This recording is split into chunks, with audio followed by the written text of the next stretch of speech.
Hello student. आज की video में हमने जो रिवीजन टॉपिक लिया है सी प्रोग्रामिंग सब्जेक्ट में, वो हमारा है टर्नरी ऑपरेटर। टर्नरी ऑपरेटर को हम लोग कंडीशनल ऑपरेटर के नाम से भी जानते हैं, और ये जो टॉपिक है आपका एग्जामिनेशन पॉइंट ऑफ व्यू से इम्पॉर्टेंट है। ये सेमेस्टर एग्ज़ाम में मोस्टली पूछा ही जाता है, तो इसलिए इम्पॉर्टेंट टॉपिक है। और टर्नरी ऑपरेटर को हम लोग टर्नरी ऑपरेटर तो बोलते ही, साथ ही हम एग्ज़ाम में कभी कभी इसे कंडीशनल ऑपरेटर के नाम से भी पूछा जा सकता है। तो टर्नरी ऑपरेटर को हम कंडीशनल ऑपरेटर के नाम से भी जानते हैं, और कभी कभार सिर्फ इन दो सिंबल से ही पूछ लिया जाता है कि ये ऑपरेटर कौन सा है, इसको एक्सप्लेन करिए। तो ये भी ध्यान रखिए, कभी कभार सिर्फ यही दो सिंबल लिख के ही आपसे इस ऑपरेटर के बारे में पूछा जा सकता है। ठीक है, तो हम लोग आज डिस्कस करेंगे टर्नरी ऑपरेटर या कंडीशनल ऑपरेटर। जो हमारा कंडीशनल या टर्नरी ऑपरेटर है वो just like a if else statement की तरह वर्क करता है।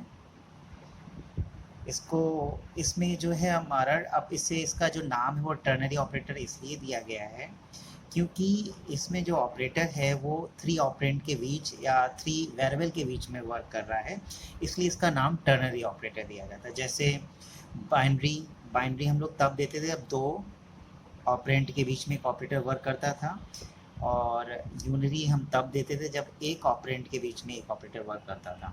ठीक है, पर यहाँ पर हम लोग और जो है 3 ऑपरेंड के बीच में ऑपरेटर वर्क कर रहा है, इसीलिए इसको बोलते हैं हम लोग टर्नरी ऑपरेटर। ठीक है, और इसको हम लोग रिप्रेजेंट करते हैं क्वेश्चन मार्क और इस सिंबल से, कॉलन सिंबल से, और इसको हम लोग कंडीशनल ऑपरेटर के नाम से भी जानते हैं। इसका सिंटैक्स देख लीजिए। सबसे पहले होगा एक्सप्रेशन 1 देन क्वेश्चन मार्क। ठीक है, एक्सप्रेशन 1 में हम लोग कंडीशन लिखेंगे, greater than, less than, equal to. ठीक है, और एक्सप्रेशन 2 में हम लोग पहला वेरिएबल लिखेंगे, और एक्सप्रेशन 3 में हम दूसरा वेरिएबल लिखेंगे। ठीक है, अगर ये कंडीशन एक्सप्रेशन 1 में अगर कंडीशन ट्रू होती है तो हमारा एक्सप्रेशन 2 एग्जीक्यूट होगा, या जो ये वेरिएबल है वो एग्जीक्यूट होगा, और वो जो रिजल्ट है वो रिटर्न करेगा। ठीक है, अगर ये एक्सप्रेशन फॉल्स होता, अगर ये कंडीशन फॉल्स होता है तो हमारा एक्सप्रेशन 3 है वो एग्जीक्यूट करेगा और उसकी वैल्यू रिटर्न करेगा।